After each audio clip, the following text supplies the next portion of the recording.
اب یہاں بیٹا بیٹی کا فلسفہ بھی ختم کرتے ہیں. تمہیں اولاد میں کیا چاہیے کیا نہیں چاہیے. قرآن کہتا ہے وَلَيْسَ الذَّكَرُ كَالْأُنثَىٰ. اللہ نے یہ فرمایا ہاں بیٹا بیٹی کی طرح نہیں ہو سکتا. یہ نہیں کہا کہ بیٹی بیٹے کی طرح نہیں ہوتی. قرآن کہتا ہے بیٹا بیٹی کی طرح نہیں ہو سکتا. بیٹی پیدا ہونے پر جو ناک بھون سکیڑتے ہیں, بعض کے تو گھروں میں طلاق کی نوبت آ جاتی ہے. ظالم ہیں وہ لوگ. ان کو بیویوں سے یا عورتوں سے شادی نہیں کرنی چاہیے, کسی روبوٹ سے یا مشین سے کرنی چاہیے. کیا یہ بیٹا اور بیٹی پیدا کرنا تمہارے ہاتھ میں, شوہر کے ہاتھ میں یا بیوی کے ہاتھ میں؟ یا اللہ تبارک و تعالی قادر مطلق کے فیصلے ہیں, وہ جسے جو چاہے عطا کرے. رب تبارک و تعالی کسی کو بیٹا دیا کسی کو بیٹی دیا. اور یہ جہالت کے رسم کو ختم کریں اپنے گھروں سے. بیٹی ہو گئی تو کیا ہوا, ارے اس کی نسل کیسے چلے گی. یہ جہالت سب سے زیادہ عورتوں میں پائی جاتی ہے. عورتوں میں تانے مارنا ان عورتوں کو جن کے ہاں بیٹیاں ہوتی ہیں. یہ ایک ہوئی, اچھا دو ہوئی بیٹیاں, تین ہوئی, چار ہوئی بیٹیاں. ظالمو تمہیں کیا پتا میرے رسول کو بھی چار چار بیٹیاں ہی. رسول کریم صلی اللہ تعالی علیہ وسلم کو اللہ نے چار بیٹیاں دیا, بیٹے بھی دیا, لیکن بیٹے کوئی حیات نہیں رہے. اور جو نسل میرے مصطفیٰ کی چلی وہ بیٹی سے ہی چلی. آج بھی پوری دنیا میں سادات جو ہیں وہ کس کی اولاد میں سے ہیں؟ وہ سیدہ کائنات فاطمہ الزہرا کی اولاد میں سے. بیٹی کے لیے عیب نہ سمجھو میرے عزیزو. حضور اکرم صلی اللہ تعالی علیہ وسلم اپنے صحابہ کے ساتھ کسی طرف جا رہے تھے. رات کا وقت تھا. رات کے وقت میں ایک گھر کے اوپر آسمان سے روشنی پڑ رہی. صحابہ دیکھتے کھڑے رہ گئے. کوئی خاص روشنی ہے جو اسی گھر پر پڑ رہی تھی, جس کو کہتے ہیں کہ نور کا حالہ ہے. صحابہ رک گئے اور پوچھا یا رسول اللہ صلی اللہ علیہ وسلم, سارے محلے میں یہ ایک ہی گھر پر آسمان سے ایک عجیب روشنی پڑ رہی ہے, کیا ہے, کس وجہ سے؟ نبی پاک صلی اللہ تعالی علیہ وسلم نے فرمایا جاؤ اس گھر سے معلوم کرو. اس گھر میں دو چیزوں میں سے ایک ہوگی, یا تو وہ لوگ کسی یتیم بچے کی پرورش کر رہے ہوں گے یا آج ہی ان کے گھر میں بیٹی کی پیدائش ہوئی ہوئی.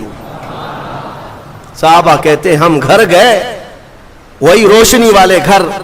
جا کر کے پوچھا آج تمہارے گھر میں کوئی نئی خبر ہے؟ تو گھر والوں نے کہا اللہ نے آج ہمیں بیٹی عطا کیا.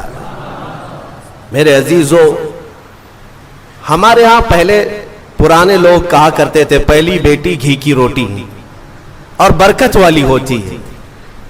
جو لوگ جہالت کی رسموں کو اپنے ہاں پنپنے دیتے ہیں, میں سمجھتا ہوں کہ وہ مسلمان معاشرہ نہیں ہے, یہ غیروں سے لیا ہوا معاشرہ ہے. یہ عرب کی جاہلیت ہے جو بیٹی پیدا ہونے پر زندہ دفن کرتے تھے. میرے مصطفیٰ کریم صلی اللہ علیہ وسلم کی حدیث ہے کہ اللہ نے جس کو دو بیٹیاں دی, آپ نے برسر اعلان یہ فرمایا اللہ نے جس کو دو بیٹیاں دی اور اس نے پرورش کر کے اچھی اور اس کا نکاح کر دیا, حضور فرماتے میری شفاعت اس پر واجب ہے, میں اسے جنت میں لے جانے کی ضمانت دیتا ہوں. ایک صحابی آئے, کہا یا رسول اللہ ایک ہی بیٹی ہے میرے پاس, آپ نے دو بیٹیاں جس کی ہے اس کے لیے فضیلت بیان کی, میرے پاس تو ایک ہی بیٹی ہے. حضور اکرم صلی اللہ علیہ وسلم نے فرمایا جا ایک بیٹی کی بھی پرورش کرے اس کے لیے بھی جنت ہے. تو یہ ہمارے مذہب میں ہماری شریعت میں بیٹا بیٹی کا یہ فلسفہ نہیں. اللہ تبارک و تعالیٰ کی طرف سے جو ملا وہ انعام ہے. تو اب میں بات جو عرض کر رہا ہوں, آل عمران میں جو مسئلہ آیا ہے وہ حضرت حنا کو کیا ہو گئی, بیٹی پیدا ہو گئی. وہ بیٹی کون؟ وہ حضرت مریم. عمران اور حنا ان کو اولاد نہیں تھی, نظر کیا بیٹا ہوگا تو وقف کریں گے بیت المقدس میں, لیکن بچے کی ولادت میں دیکھا کیا پیدا ہوئی, بیٹی پیدا ہوئی. بیٹی کا نام انہوں نے رکھا مریم, اور پھر اللہ تعالیٰ کی بارگاہ میں اس کے لیے دعائیں بھی کی کہ اے اللہ اس کو شیطان رجیم سے ہمیشہ محفوظ رکھ. پھر وہ چھوٹی سی بچی کو لے کر کے یہ دونوں ماں باپ بیت المقدس میں آئے, مسجد اقصی میں آئے. بیت المقدس مسجد اقصی آج بھی فلسطین میں ہے, جس کو ہم قبلہ اول کہتے ہیں، وہاں پر حضرت زکریہ علیہ السلام اللہ کے نبی امام تھے اور پوری بیت المقدس کے متولی بھی تھے، تمام چیزیں انہی کے سپرد ہوا کرتی. حضرت زکریہ علیہ السلام کے ہاں لا کر کے انہوں نے دے دیا، کہا ہماری ایسی ایسی منت تھی، نظر تھی، اللہ تعالیٰ نے ہمیں بیٹی دیا اور ہم بیت المقدس میں وقف کرنے کے لیے لائے ہیں.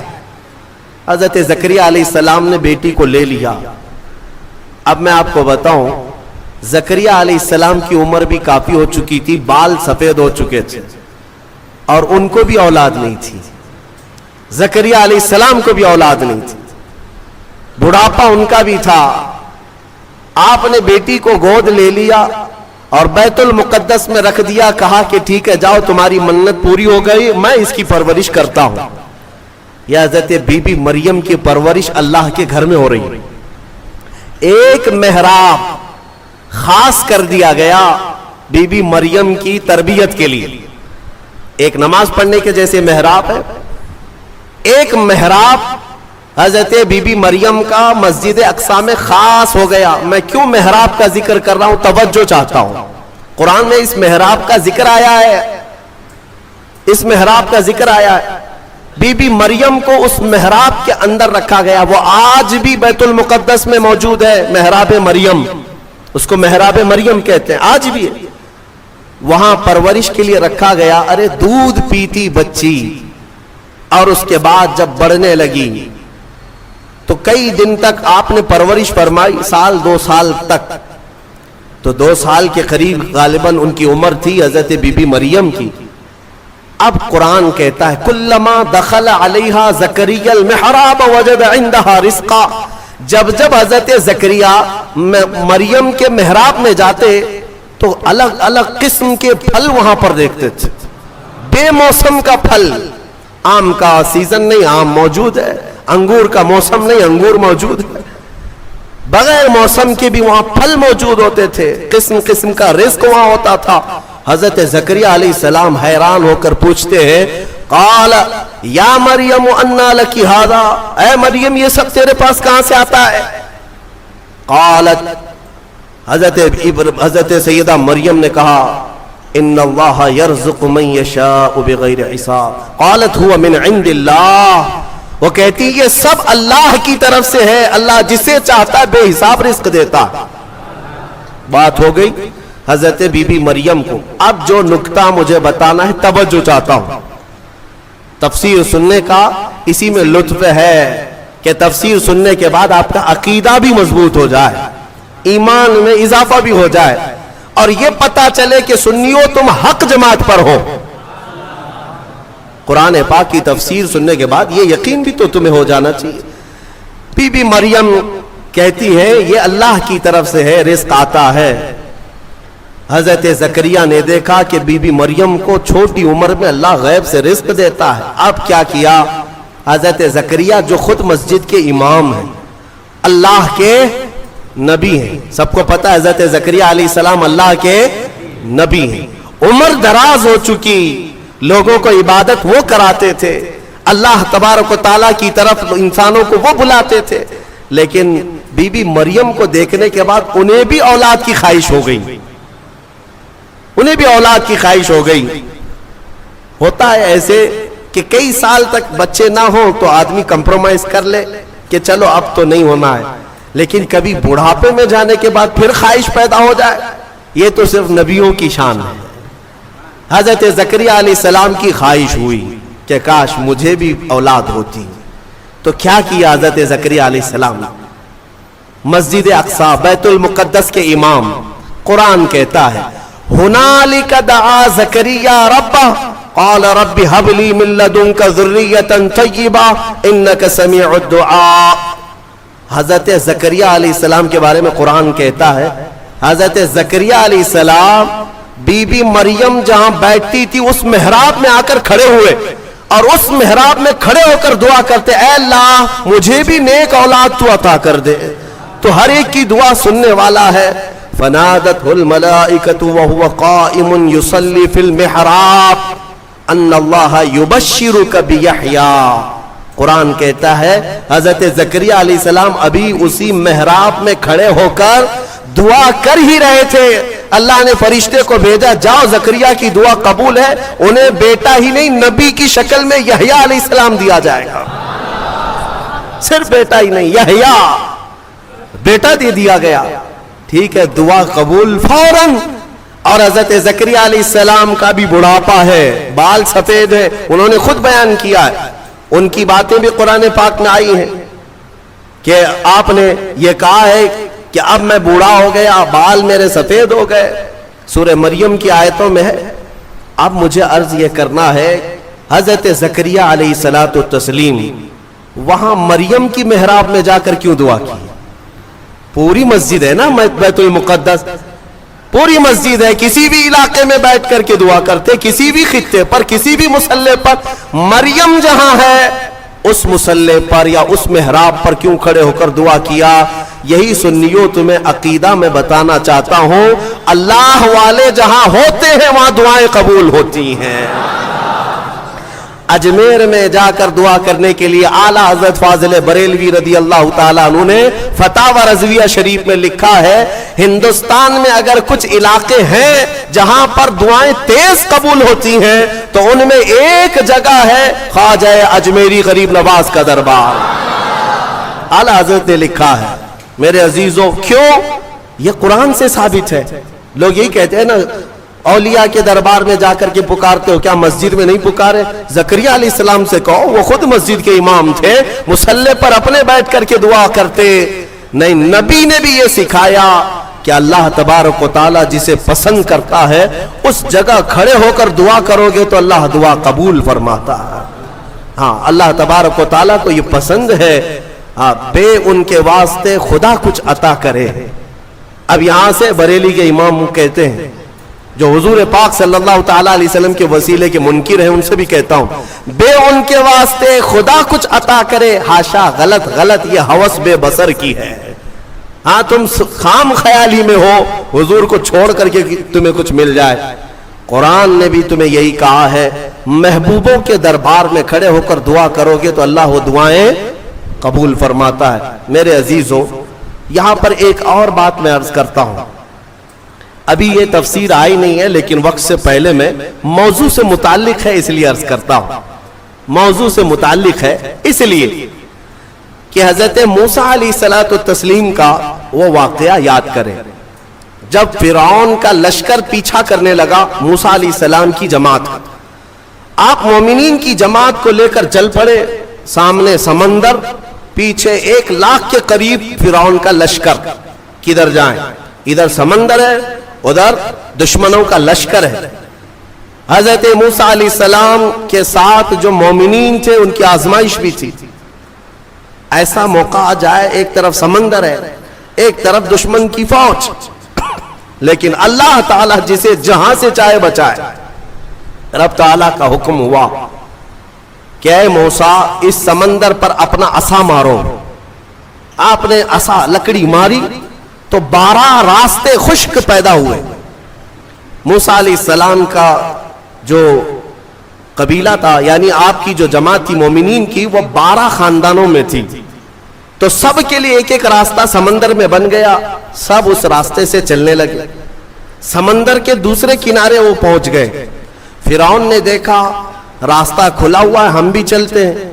فرعون موسیٰ علیہ السلام کے یہ کھلے ہوئے راستوں کے درمیان آ گیا۔ بیچ سمندر میں فرعون کی فوج پہنچی تھی، سمندر کو واپس ملا دیا گیا۔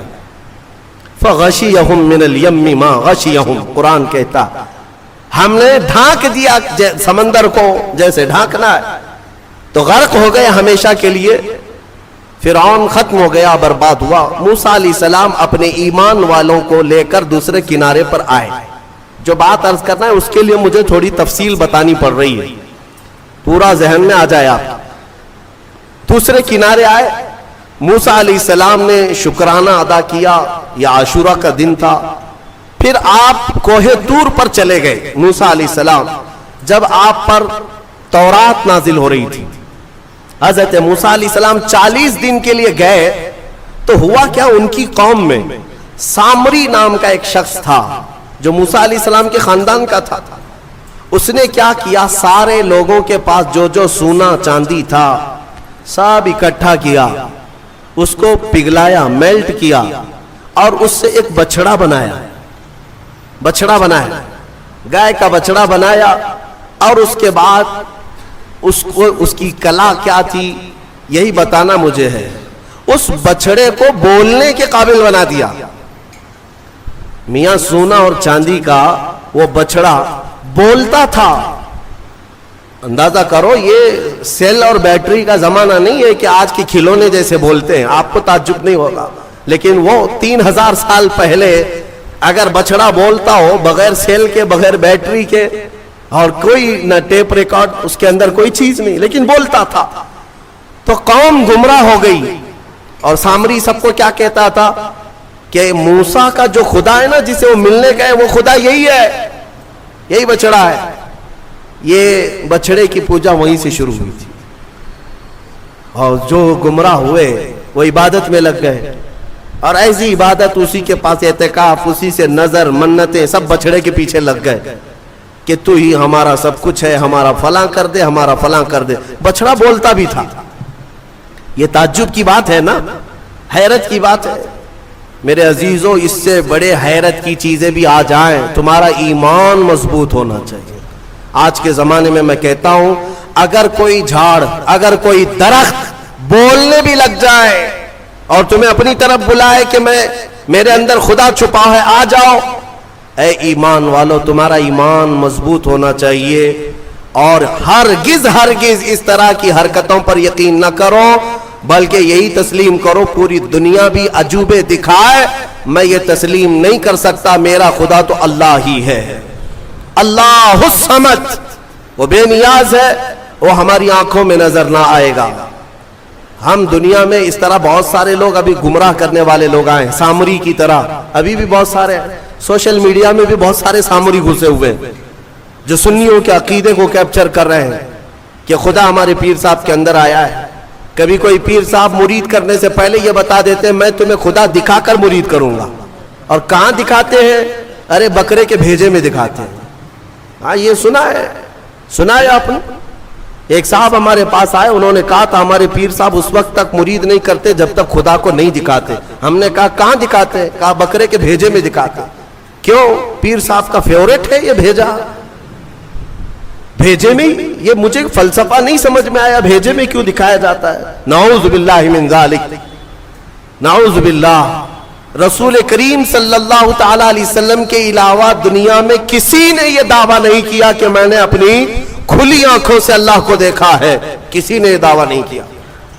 ہاں, عالم خواب میں, عالم وجد میں اگر اللہ نے اپنی تجلیات کسی ولی کو دکھایا تو اس کا ہم انکار نہیں کرتے, لیکن یہ جو حرکتیں ہیں یہ گمراہی ہے میرے عزیز, یہ گمراہی ہے.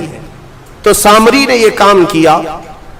بات طویل ہو جا رہی ہے, جو بات کہنی تھی مجھے وہ بہت قریب میں لے آتا ہوں.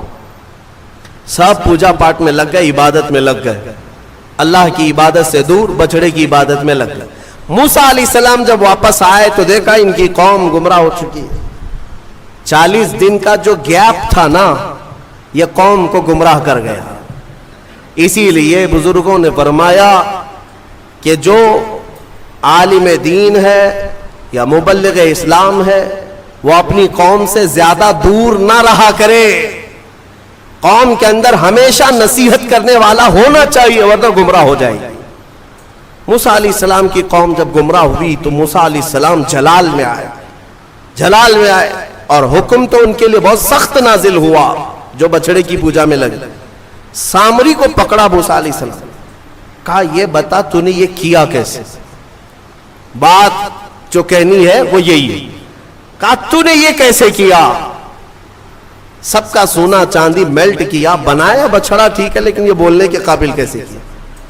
اب سامری کا جواب سنیں. سامری کہتا ہے قال بصرت بما لم يبصروا به فقبضت قبضة من اثر الرسول فنبذتها وكذلك سولت لي نفسي. کہتا ہے جب آپ سمندر کے راستے میں چل رہے تھے نا, موسیٰ علیہ السلام چل رہے تھے, سامری کہتا ہے میں نے ایک چیز دیکھی جو لوگوں نے نہیں دیکھا. میں نے دیکھا دوسرے لوگوں نے نہیں دیکھا. کہا کیا دیکھا تو نے؟ کہا آپ کے گھوڑے کی نکیل پکڑ کر سامنے ایک فرشتہ چل رہا تھا. حضرت موسیٰ علیہ السلام نے کہا ہاں وہ جبرائیل علیہ السلام تھے. جبرائیل علیہ السلام آئے تھے جب راستہ عبور کر رہے تھے. تو سامری کہتا ہے میں دیکھ رہا تھا آپ کے آگے آگے ایک فرشتہ چل رہا تھا. تو موسیٰ علیہ السلام نے کہا تو پھر کیا کیا؟ وہ کہتا ہے وہ فرشتہ جیسے جیسے چلتا جا رہا تھا میں اس کے پیروں کے نیچے کی مٹی اٹھا رہا تھا. جبرائیل علیہ السلام کے پیروں کے نیچے کی مٹی اٹھاتا رہا اور وہ میں نے جمع کر لیا جتنی مٹی مجھے ملی. اور جب کنارے پر آئے اور آپ گئے تھے کوہ طور, میں نے اس بچڑے کو بنا کر کے اس کے منہ کے اندر یہ مٹی ڈال دی تو وہ بولنے کے قابل ہوا. وَكَذَلِكَ سَوَّلَتْ لِي نَفْسِي, وہ کہتا ہے ایسے میرے یہ کام بن گیا, اس مٹی کا ہی اثر ہے. اللہ اللہ, اے سنیوں میں یہی کہنا چاہتا ہوں جبرائیل علیہ السلام کے پیروں کے نیچے کی مٹی اگر بے زبان بچڑے کو بولنے کے قابل بنائے تو جو جبرائیل اپنا ماتھا رسول اقدس کے تلووں پر مس کرے اس رسول پاک کے قدموں کے دھول کا حال کیا ہوگا. کھائی قرآن خاک گزر کی قسم, اس کفے پاک کی حرمت پہ لاکھوں سلام. اسی لیے ہمارے امام نے تمنا بھی کیا نا بارگاہ مصطفیٰ میں, تو کیا کہا؟ دل کرو ٹھنڈا میرا وہ کفے پا چاند سا. کفے پا کس کو کہتے ہیں؟ کفے پا, پا پیر کو کہتے ہیں فارسی میں, کف کہتے ہیں نیچے کا حصہ. پیر کا جو تلوا ہے, پیر کا جو تلوا ہے اسے کیا کہتے ہیں؟ کفے پا. پیر کے تلوے کو کفے پا. اعلیٰ حضرت تمنا یہ کرتے ہیں دل کرو ٹھنڈا میرا وہ کفے پا چاند سا, سینے پہ رکھ دو ذرا تم پہ کروڑوں دو. میرے عزیزو, قرآن سے تو ثابت ہے نسبت کا بڑا اثر ہے. اگر نسبت کا کوئی اثر نہ ہوتا تو قرآن کی یہ آیتیں نہیں آتی. اسی طرح سے بہت ساری آیتیں ہیں, پھر کسی اور موقع پر عرض کروں گا. یہ آل عمران کا یہ خلاصہ تھا. حضرت بی بی مریم کو بیت المقدس میں پرورش کرایا گیا, پھر اس کے بعد عیسیٰ علیہ السلام کی پیدائش تک جو حالات ہیں آپ کے, وہ پھر انشاءاللہ سورہ مریم میں میں عرض کروں گا. یہ آل عمران کس کو کہتے ہیں؟ سنو, آل جو ہے, آل عربی میں خاندان کو کہتے ہیں. بڑا خاندان ہو تو اس کو آل کہتے ہیں. اب عمران کی آل میں کتنے لوگ ہیں؟ عربی میں ایک کو واحد, ایک کو واحد, دو ہوں تو تثنیہ, اور دو سے زیادہ تو جمع, اور اسی کو آل کہتے ہیں. باقی ساری لینگویج میں, انگلش میں ایک کو سنگل, ایک سے زیادہ ہو تو پلورل. صحیح کہہ رہا ہوں؟ اردو میں بھی ایک ہو تو واحد, ایک سے زیادہ ہو تو جمع. لیکن عربی کا گرامر الگ ہے. عربی میں ایک ہو تو اسے واحد, دو ہو تو اس کے لیے ایک لفظ ہے تثنیہ. دو کو جمع نہیں کہتے عربی میں, دو کو جمع نہیں کہتے. دو سے زیادہ ہو تو عربی میں اس کو جمع کہتے ہیں. اور آل کے لیے جمع ہونا ضروری ہے, دو سے زیادہ ہونا چاہیے, تب اس کو کیا کہتے ہیں؟ آل. لیکن یہاں پر ایک مسئلہ ہے. حضرت عمران کی آل میں کتنے لوگ ہیں؟ آل کیوں کہہ رہا ہے قرآن؟ حضرت عمران کی ایک بیٹی بی بی مریم, ایک بیٹی بی بی مریم, اور مریم کا ایک بیٹا عیسیٰ علیہ السلام. اس کے بعد اولاد ہے, ایک بیٹی ہے, ایک نواسا ہے. لیکن قرآن ان کو کیا کہہ رہا ہے؟ آل عمران. بات سمجھ میں آ رہی ہے؟ آل عمران. ہم نے یہ گرامر اور قواعد کو پوچھا کہ جمع ہو تو آل کہا جاتا ہے, یا دو کو ہی آل کہہ رہے ہیں؟ بی بی مریم اور حضرت عیسیٰ یہ دو ہی مل کر کے عمران کی آل ہو گئے. تو مفسرین نے فرمایا یہ قاعدہ اپنی جگہ پر, لیکن اے لوگوں, اگر کوئی خاندان میں سب سے زیادہ شریف ہو تو ایک بھی جو ہے وہ 1000 کے برابر ہوتا. حضرت عمران کی آل میں ایک بی بی مریم ہے جو سب سے پاک خاتون ہے, اور ایک نواسا ہے جو اللہ تعالیٰ کی طرف سے ایک ایسی آیت اور نشانی لے کر کے آیا, دنیا میں اس کا مثل کوئی نہیں. وہ عیسیٰ علیہ السلام بغیر باپ کے پیدا ہوئے.